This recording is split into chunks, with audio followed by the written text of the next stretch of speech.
Panchayat extension to scheduled areas act PESA कानून के मुद्दे को लेकर राज्य में हमेशा से राजनीति होती रही। राष्ट्रीय और क्षेत्रीय दलों के नेता झारखंड में पैसा कानून लागू नहीं होने के लिए एक दूसरे को जिम्मेदार ठहराते रहे हैं।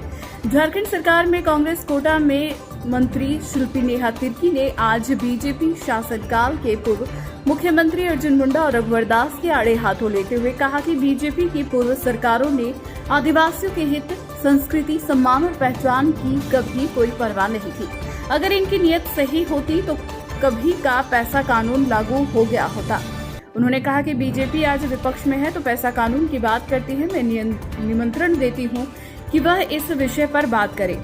मैं इसके लिए तैयार हूं। मुद्दे पर आमने सामने डेबिट होगी तो जनता को भी सच का पता चलेगा कि कौन आदिवासियों का सच्चा हितैषी है।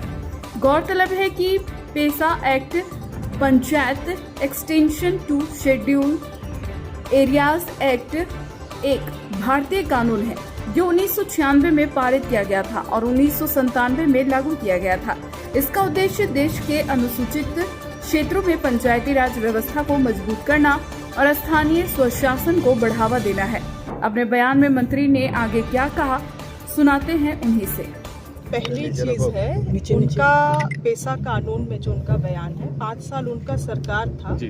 एक तारीख बता दीजिए आप, या उनसे ही पूछ लीजिए एक तारीख जिसमें उन्होंने पैसा कानून के लिए कुछ जिक्र भी किया हो, कुछ समाधान करने की कोशिश की। दूसरी बार रघुवर दास जी को तो हम बोलते हैं कि आप रघुवर दास जी, आप तिथि तय कीजिए, जगह तय कीजिए, हम लोगों को बुलाइए, हम लोग भी कुछ सीखेंगे, मगर डिबेट हो जाएगा पैसा कानून में। आप मानते हैं विदेशी धर्म का दबाव आपकी सरकार पे है कि गिर जाएगी? नहीं, पैसा कानून और विदेशी धर्म का क्या है, क्या कनेक्शन है? आप हम बेवकूफ हो सकते हैं, आप ही हमको समझा दीजिए। वो कह रहे कि हेमंत सोरेन कांग्रेस के दबाव में है। क्या चीज का दबाव?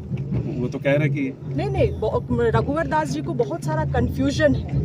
5वीं ओडिशा के ही गवर्नर थे जी, वो भी 5वीं अनुसूची राज्य में होता है। 5वीं अनुसूची को पढ़ने बोलिए, और हम तो खुले चुनौती उनको दे रहे। जगह समय खुद दिन तय करे, बुलाए हम लोगों को डिबेट के लिए 5वीं अनुसूची में और पैसा में भी। मैडम, नीति आयोग की टीम आई हुई है, किस तरह की तैयारियां चल रही है? कल आपके साथ बैठक है, वित्त आयोग की है, 16 वित्त आयोग की। बिल्कुल, देखिए झारखंड का आप जानते हैं बहुत पिछड़ा राज्य है। जो हमारे पास फंड रहता है अधिकतर उसका उपयोग हम लोग वेलफेयर स्कीम्स में ही करते हैं। इसीलिए बहुत ज़रूरी है कि आगे भी ऐसी योजनाओं को जो हम लोग विजन्स देख रहे हैं इस राज्य के लिए, उसको अगर हमें पूरा करना है तो हम लोगों को वित्त आयोग से, केंद्र सरकार से निश्चित रूप से ज़रूरत पड़ेगा फंड्स का। और हम लोगों ने जो कोट किया है 2.5 लाख करोड़, मुझे लगता है ये भी सरकार को, केंद्र सरकार को इसमें